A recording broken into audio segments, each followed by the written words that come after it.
इस मूवी के स्टार्ट में हमें बताया जाता है कि इंसानों के पैदा होने से पहले ही उनकी लाइफ और फेथ डिसाइड कर दी जाती है और ये सब हेवन में एक मशीन डेस्टिनी एस्ट्रोलेब कंट्रोल करती है। यहाँ हमें पता चलता है कि फ्लावर माउंटेन के ऊपर एक डीमन को अपनी फेथ कबूल नहीं थी और इसीलिए वो हेवन की आर्मी से लड़कर डेस्टिनी एस्ट्रोलेब को तोड़ने का डिसाइड करता है ताकि वो अपनी फेथ और लाइफ खुद डिसाइड कर सके। लेकिन अपने प्लान में वो कामयाब नहीं हो पाता क्योंकि हेवन की आर्मी उसे मार देती है और उसकी बॉडी छोटे छोटे पीसेस पर डिवाइड होकर फ्लावर माउंटेन पर वापस गिर जाती है। पर यहाँ हमें पता चलता है कि वो डीमन अभी पूरी तरह खत्म नहीं हुआ था, बल्कि उसके हार्ट स्टोन से एक मंकी डीमन पैदा हुआ था। अब जैसे ही हेवन की गॉडेस को ये पता चलता है कि उस माउंटेन पर अभी भी एक डीमन है, तो वो उस डीमन को खत्म करने के लिए उस माउंटेन पर बहुत से डिजास्टर यानी आफतें भेजती है, जिससे वो डीमन तो नहीं मरता लेकिन वो माउंटेन खंडर बन जाती है। अब जैसे ही वो डीमन अपने माउंटेन को खंडर देखता है तो वो हेवन के लोगों से लड़ने का और डेस्टिनी एस्ट्रोलेब को तबाह करने का डिसाइड करता है। अब यहीं से मूवी का सीन कट होता है और हमें एक एकेडमी को दिखाया जाता है जहाँ पर हेड मास्टर्स डिसाइड कर रहे थे कि कौन से स्टूडेंट्स हेवन में जाने के लायक हैं। और यहीं पर हम इस मूवी के मेन कैरेक्टर वुकोंग को भी देखते हैं जो कि इस एकेडमी से खाना चुरा रहा था और तभी उसे एक गार्ड देख लेता है और उसे वहाँ से कुछ खाने से मना करता है। दूसरी तरफ अब यही गार्ड एक और लड़की से भी बदतमीजी करने लग गया था और वो अब उस लड़की को अपने वेपन से मारने ही वाला था कि तभी एक स्टूडेंट आकर उस लड़की को बचाता है। लेकिन इस बात से उस गार्ड को गुस्सा आ जाता है और वो उसी स्टूडेंट को ही मारते हुए बहुत दूर गिराता है। और अब यहाँ पर एंट्री होती है एक डीटी की जिसका नाम अजी है। अजी सबके सामने उस गार्ड को मारती है जिसकी वजह से उस गार्ड के लिए ये सिचुएशन ऑकवर्ड बन जाती है और वो गार्ड अब अपने आदमियों से अजी को मारने के लिए कहता है। लेकिन इससे पहले कि अजी को कोई नुकसान पहुँचता वहाँ पर वुकोंग आ जाता है और वो अजी को मारने वाले आदमी को पिलर पर गिराते हुए उस गार्ड को मारता है और वो साथ ही गार्ड को मारते हुए दूर फेंकता है। उस गार्ड को मारने की वजह से अब यहाँ पर बहुत सारे गार्ड्स आ गए थे जो कि वुकोंग से लड़ने वाले थे।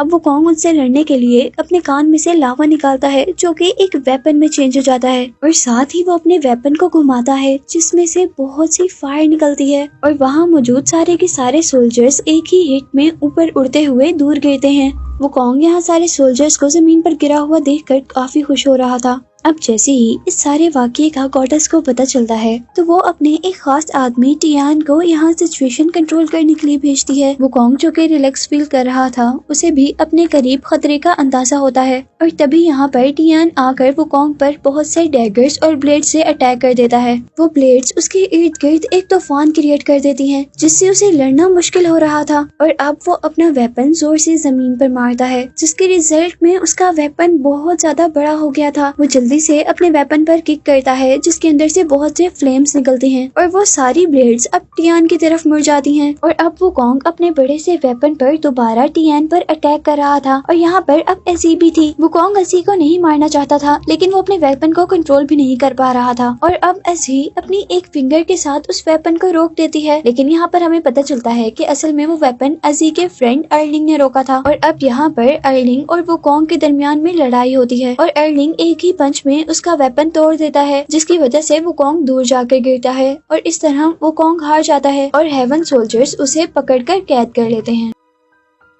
अब यहाँ हमें दोबारा गॉडेस को दिखाया जाता है जिसके पास अब टियान मौजूद था और वहीं पर एजी आती है और हम पर रिवील होता है कि असल में एजी इस गॉडेस की बेटी है और वो अपनी मदर से इस बात की शिकायत कर रही थी कि वुकोंग के साथ साथ उसके दोस्त अर्लिंग को क्यों कैद किया गया, जबकि अर्लिंग ने तो वुकोंग को हरा कर उस लड़ाई को रोका था। और यहाँ गॉडेस एजी को बताती है कि अर्लिंग को उनकी बात ना मानने की सजा मिली है क्योंकि गॉडेस ने वो लड़ाई रोकने का काम टियान को दिया था। अब यहाँ हम वुकोंग और अर्लिंग दोनों को एक ही प्रिजन में देखते हैं और वुकोंग अर्लिंग से कह रहा था कि हमारी लड़ाई बिल्कुल अनफेयर थी क्योंकि तुम लोग दो थे और मैं सिर्फ एक। और अब वुकोंग दोबारा अर्लिंग से लड़ाई करने को कहता है लेकिन यहाँ पर अर्लिंग उससे मना कर देता है और तब वुकोंग अर्लिंग के साथ साथ उसकी मदर की भी इंसल्ट करता है। इस बात पर अर्लिंग को भी गुस्सा आ जाता है और वो भी लड़ाई के लिए खड़ा होता है। पर इससे पहले कि वो लोग लड़ाई करते यहाँ पर गॉडेस आ जाती हैं और गॉडेस अर्लिंग को फ्री कर देती हैं, जिस पर वुकोंग गॉडेस से कहता है कि ये तो कोई इंसाफ ना हुआ, लड़ तो हम दोनों ही रहे थे तो आपने उसको क्यों फ्री कर दिया, मुझे भी आपको फ्री करना चाहिए। और वुकोंग की बात सुनकर गॉडेस अपने मैजिक से एक क्राउन बनाती हैं और उस क्राउन को वुकोंग के सर पर रख देती हैं। लेकिन ये क्राउन असल में एक क्राउन नहीं था, बल्कि ये गॉडेस के सामने बोलने की सजा थी, जिसको पहनने की वजह से उसको बहुत ज्यादा पेन होता है। और उस क्राउन का कंट्रोल गॉडेस अपनी बेटी एजी को दे देती है। अब वुकोंग अपने पास्ट के बारे में सोच रहा होता है और मूवी फ्लैशबैक में चली जाती है, जहाँ पर हमें पता चलता है कि वुकोंग ही असल में मंकी डीमन है, जो कि वो उस डीमन के हार्ट स्टोन से पैदा हुआ था और उसे एक ओल्ड मैन ने अपनी पावर से इंसान में चेंज कर दिया था, ताकि गॉड्स उसे पहचान न सकें और वो गॉड्स की देने वाली बाकी सजा से बच सके। अब दूसरी तरफ हम गॉडेस और अर्लिंग को देखते हैं, जहाँ पर अर्लिंग डेस्टिनी एस्ट्रोलेब के अंदर था और वो गॉडेस उसे इस बात का लेक्चर दे रही थी कि वो कैसे अपने ह्यूमंस इमोशंस को खत्म कर सकता है। और साथ ही वो ये बात भी कह रही थी कि वो इस एस्ट्रोलेब की हेल्प से अपनी मॉम और अपनी फ्रेंड एजी को भूल जाए, जिसके बाद ही वो असल डीटी यानी खुदा बन पाएगा। अब यहाँ हम देखते हैं कि वुकोंग को होश आ गया था और वो अपने सामने एजी को देखकर चीखता है और कहता है कि मेरे सर से इस क्राउन को उतार दो। और इस बात पर अब एजी क्राउन का कंट्रोल घुमाती है और वो मंकी डीमन ऐसे नीचे बैठ जाता है जैसे वो उसकी सारी बातें मानता है, क्योंकि वो अब वैसा पेन नहीं फील करना चाहता था जैसा वो इससे पहले कर चुका था। अब वो लोग हेवन एकेडमी के एक सेमिनार पर जाते हैं, जहाँ पर एक मास्टर अपने साथ सभी स्टूडेंट्स को बता रहा था कि ये हेवन कैसे वर्क करती है। वो लोग यहाँ पर एक ब्रिज से गुजर रहे थे और मास्टर उन्हें बता रहा था कि इस ब्रिज से गुजरने के बाद तुम एक इंसान नहीं रहोगे, बल्कि एक डीटी बन जाओगे और तुम्हें अब अपने हर इंसानी इमोशन, इंसानी काम और इंसानी रिलेशन को छोड़ना होगा। और वो ब्रिज आकर एक ऐसे रूम में खत्म होता है जहाँ पर डेस्टिनी एस्ट्रोलेब था और यहाँ पर वुकोंग के साथ साथ सभी स्टूडेंट्स को गॉडेस मिलती हैं, जो उन्हें बता रही थी कि ये डेस्टिनी एस्ट्रोलेब कैसे वर्क करता है और अपनी बात ना मानने वालों को कैसे सजा देता है। और इस बात को प्रूव करने के लिए वो उन्हें मंकी डीमन की एग्जांपल देती हैं, जिसकी वजह से वो फ्लावर माउंटेन भी खराब हो गई थी। ये बात बताने का उस गॉडेस का मकसद ये भी था क्योंकि वो जान गई थी कि वुकोंग ही असली मंकी डीमन है और वो अब ये भी जानना चाहती थी कि वुकोंग असल में यहाँ क्या करने आया है। वुकोंग अपने साथ होने वाले इंसिडेंट को गॉडेस के मुंह से सुनकर बहुत ज्यादा गुस्से में आ गया था, लेकिन इससे पहले कि वो कुछ करता, एजी अपनी मॉम यानी गॉडेस को रोक देती है। असल में वो गॉडेस की इस स्टेटमेंट से डिसएग्री थी। वो कहती है कि हेवन का असल काम लोगों को इंसाफ देना है और वो अपनी मॉम यानी गॉडेस से पूछती है कि क्या किसी का घर तबाह करना कोई इंसाफ हो सकता है। और यहाँ गॉडेस उसे बताती है कि ये सब कुछ वो डेस्टिनी एस्ट्रोलेब ही डिसाइड करता है और उसी का कहा हुआ एक ट्रू जस्टिस है। इस सब के बाद सारे स्टूडेंट्स यहाँ से चले जाते हैं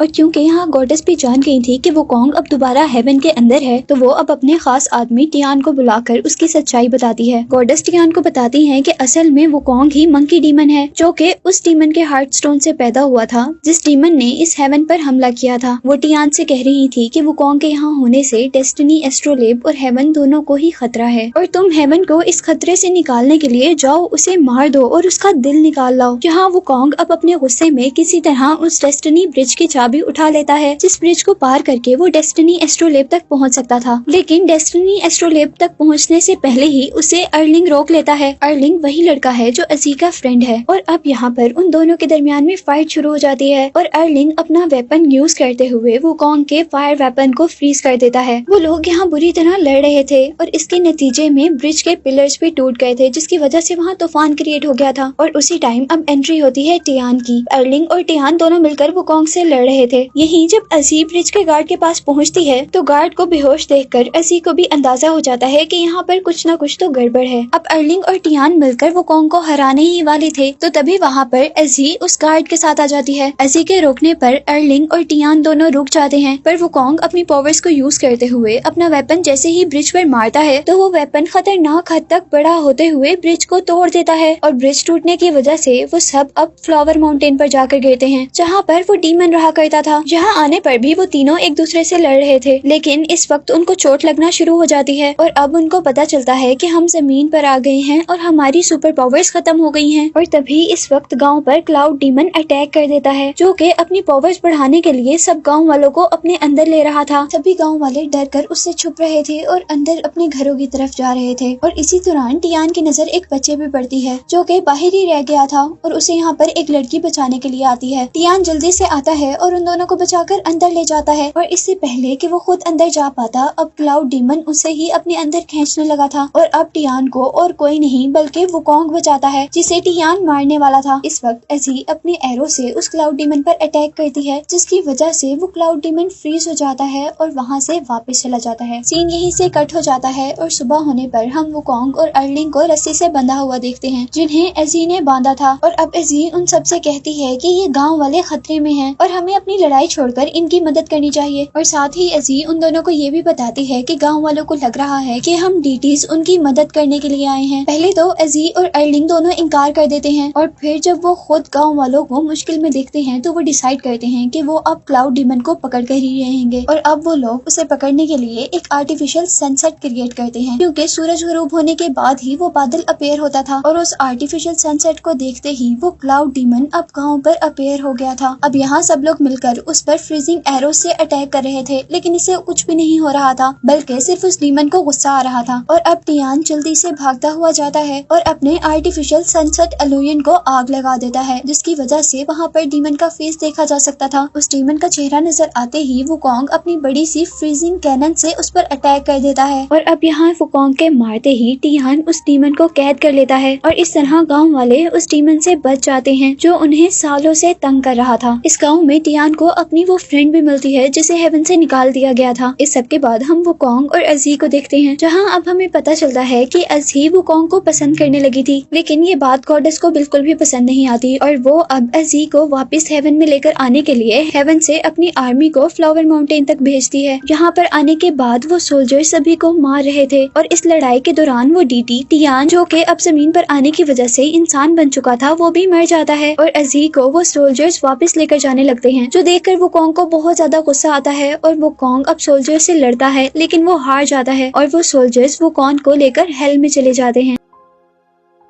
और यहाँ हेल में उसके साथ बहुत बुरा सलूक किया जा रहा था। वुकोंग को उन्होंने चेन्स में बांधा हुआ था और उसकी पूरी बॉडी भी जला दी थी, लेकिन वो अभी भी अपनी फ्रेंड एजी का वेट कर रहा था। और यहाँ एजी आकर वुकोंग को बताती है कि तुम हार गए हो और तुम्हारी माउंटेन दोबारा तबाह हो गई है, जिसे सुनकर वो सच में हार जाता है और वहीं पर मर जाता है। यहाँ दूसरी तरफ अर्लिंग भी अभी कैद में ही था और वुकोंग भी एजी की बातें सुनने की वजह से मर गया था। एजी उसके मरने पर बहुत ज्यादा दुखी थी और एजी अब वुकोंग के स्कार्फ को और उसकी मट को उठाकर दोबारा फ्लावर माउंटेन तक फेंक देती है, जहाँ जाने पर मूवी के स्टार्ट में दिखाया जाने वाला ओल्ड मैन दोबारा उस मंकी डीमन के स्कार्फ को पकड़ता है और मंकी डीमन को जिंदा कर देता है। वो यहाँ कहता है कि तुम नहीं हार सकते, तुम कैसे हार गए हो, और मंकी डीमन को यानी वुकोंग को दोबारा लड़ने के लिए कहता है। लेकिन यहाँ अर्थ पर आने की वजह से वुकोंग की एक मर्तबा सारी पावर्स खत्म हो गई थी, लेकिन फिर भी वो हार नहीं मानता और फ्लावर माउंटेन पर पड़े अपने बड़े से वेपन को पकड़ता है और बहुत कोशिश के बाद वो अपनी सारी पावर्स वापस हासिल कर लेता है। वो अपने बड़े से वेपन को जमीन पर मारता है, जिससे एक आग का तूफान क्रिएट होता है जो उसको हेवन तक ले जाता है। हेवन तक आने पर वो दावा करता है कि अब मेरी पावर्स और हेवन की पावर्स इक्वल हैं, और साथ ही वो अपने वेपन से फायर निकालते हुए वहाँ पर गार्ड्स को बहुत दूर फेंकता है और अब आगे बढ़ता है सेलेस्टियल गार्ड से लड़ने के लिए, जिसके बाद वो डेस्टिनी एस्ट्रोलॉब को खत्म कर सकता था। अब यहाँ हम देखते हैं कि टियान भी जिंदा होकर वुकोंग के पास आता है और वो वुकोंग का साथ देने के लिए सेलेस्टियल आर्मी से लड़ने लग जाता है, जबकि एजी अंदर डेस्टिनी एस्ट्रोलॉब पर अटैक कर देती है। लेकिन इससे पहले कि वो उसे डिस्ट्रॉय कर पाती, वहाँ पर गॉडेस उसे रोकती है और अब एजी अपनी मॉम की अटैक की वजह से दूर गिरने वाली थी, लेकिन तभी वुकोंग वहाँ पर आकर एजी को कैच कर लेता है और यहाँ पर टियान अब उस गॉडेस से लड़ने लगा था। टियान अपने बहुत से मेटल से उस गॉडेस पर अटैक करता है, लेकिन गॉडेस अपने सामने मेटल शील्ड बनाते हुए उन सारी ब्लेड्स को डिस्ट्रॉय कर देती है और अब वो गुस्से में टियान पर ऐसा अटैक करती है कि टियान वहाँ दूर जाकर गिरता है और डेस्ट में चेंज हो जाता है, यानी वो खत्म हो गया था। अब यहाँ वुकोंग के हाथ में हम एजी को देखते हैं जिसकी सोल इंजर हो गई थी और यहाँ पर एजी वुकोंग से कहती है तुम उदास मत होना, बल्कि अपने लिए लड़ो, और ये कहते साथ ही वो मर जाती है। और अब यहाँ पर एंट्री होती है अर्लिंग की, जिसे गॉडेस ने डेस्टिनी एस्ट्रोलेब के जरिए फीलिंगलेस बना दिया था और वो अब गॉडेस की तरफ से वुकोंग से लड़ता है। वो वुकोंग को मारने ही वाला होता है कि तभी उसकी फ्रेंड एजी उसके सामने आती है। एजी सच में उसके सामने नहीं थी, बल्कि अजी ने अपना इल्यूजन उसके सामने क्रिएट किया था और वो अर्लिंग से रिक्वेस्ट करती है कि वो वुकोंग को ना मारे क्योंकि वो वुकोंग को पसंद करती थी। और ये बात सुनकर अब अर्लिंग के अंदर दोबारा फीलिंग्स जाग जाती हैं और अब जब यहाँ पर गॉडेस आती है तो वो फील करती है कि यहाँ कुछ गलत हो रहा है और उसे जैसे ही पता चलता है कि अर्लिंग्स के पास फीलिंग वापस आ गई हैं, तो अब वो वुकोंग और अर्लिंग दोनों को मारने के लिए एक बहुत बड़ा तूफान क्रिएट करती है। लेकिन ये तूफान उनको हरा नहीं पाता और वुकोंग उस तूफान के अंदर से ही मुख्तलिफ चीजों के ऊपर चढ़ते चढ़ते उस गॉडेस के पास पहुंचता है और यहाँ उसे अपने अटैक से खत्म कर देता है और साथ ही वो अपना मकसद भी पूरा कर लेता है, यानी वो डेस्टिनी एस्ट्रोलेब को भी खत्म कर देता है। यहाँ अब वो मंकी डीमन अपने मकसद में कामयाब हो गया था और अब अर्लिंग इस हेवन का न्यू डीटी था और वो अब मंकी डीमन से कहता है कि इस बार तो तुम्हें अजी ने बचा लिया, लेकिन अगली बार अगर तुम हेवन में आए तो तुम्हें कोई नहीं बचा पाएगा। और अब वो दोनों अपने अपने रास्तों की तरफ चले जाते हैं, यानी अर्लिंग जो कि अब न्यू डीटी था वो हेवन की तरफ चला जाता है और मंकी किंग अब अपना मकसद पूरा होने के बाद अपनी फेथ को एक्सेप्ट कर लेता है और अपने फ्लावर माउंटेन की तरफ चला जाता है और यही दिखाते हुए ये मूवी एंड हो जाती है।